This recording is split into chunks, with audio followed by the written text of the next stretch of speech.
Breaking news, Jonnu Smith just got signed. That and more right after this. Now turn up.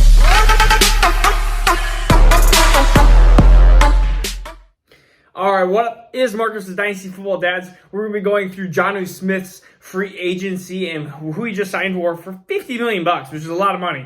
But anyways, we are going to be doing a Brandon Ayuk signed jersey. All you have to do is be a subscriber for a chance to win. So Jonnu Smith, of course, had a really crazy up and down year. He started off super hot for Tennessee, and we knew that he was going to go somewhere else.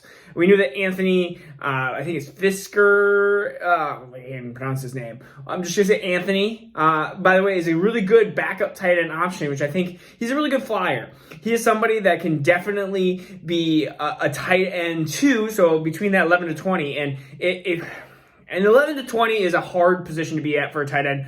So we're going to start with Anthony Firsker here first, because Anthony is a tight end that is one of those that you can just buy super cheap, and he can just be that fill-in, plug-in guy, and you're probably going to get better value than a fourth-round pick of what he is going to cost. So go get a fourth-round pick, or trade a fourth-round pick, go get him. Anthony Firsker, again, going to be just a solid, maybe a Logan Thomas light of 2020, something along those lines. One of those tight ends that will just be a really good fill-in for a contending team. And again, he will get value. So again, get him now before he starts going in the middle of the year. And all of a sudden you're looking, he's like 10 and 9, 10, and the team needs it because maybe an injury or whatever. This is how you build in Dynasty. Then you trade him off. But anyways, Anthony Firsker, so get him.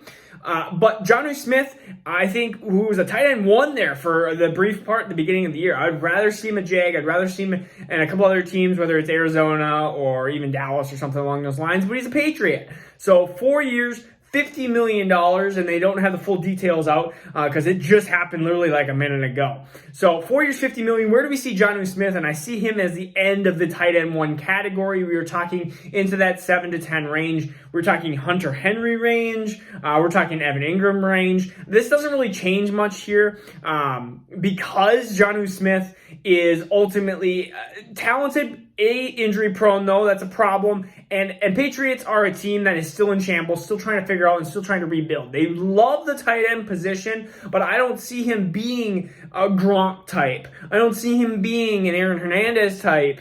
I even like bringing up that name, but I don't see him being in that mold of a tight end position. So we have to kind of limit our kind of halter our expectations. He's not going to be tight end one. He's not going to be a top 5 tight end.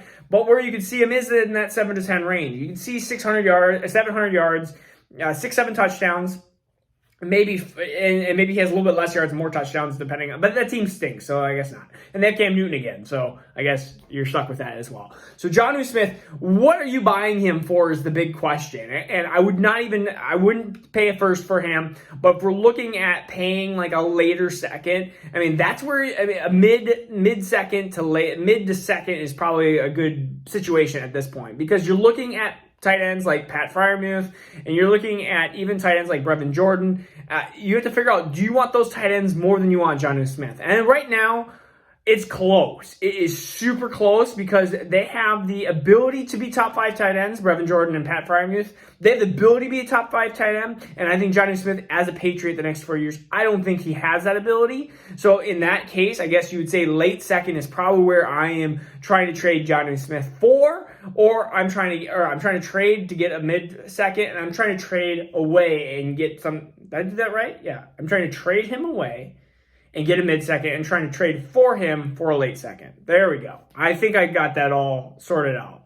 That's where I'm going. And if he's, right now is a good sell time. Sell right now because everyone's going to be like, ooh, Patriots, Patriots, Patriots. The other good time is if they draft a QB like Mac Jones, because then his ability or his trade window is going to rise. So look at these opportunities, his signing and potentially a new quarterback if they get a new quarterback. If they don't, then his value is probably going to drop. So kind of play the stock market, Jonnu Smith stock market. So this is just a quick reaction. If there is more details or if things do happen, I mean, this is free agent time. So we're going to be doing a lot of different free agency stuff.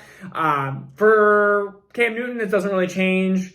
Trying to think who else has changed. Tannehill doesn't really change. Nothing. This is a very, very simplistic buy Anthony now for low price of like a 4th or 5th rounder at this point because it's probably doable. And then it's probably time to sell Jonnu Smith. It's a good time to start looking elsewhere and maybe trying to get, because realistically, tight ends like 7 to 20, like, is there a ton difference? Probably not a ton difference. I mean, we've seen this every year. There's a lot of fluidity between 7 and 20. If you're a top 5 tight end, top 6 tight end, then you're usually going to stay there and you're way ahead of everything else. So this is Marcus with Dynasty Football Dads. We do daily Dynasty videos, and this is actually the second one of today. But anyways, all right, so Brandon Knight, New Jersey. All you have to do is subscribe. Peace out. See you next. Now turn up.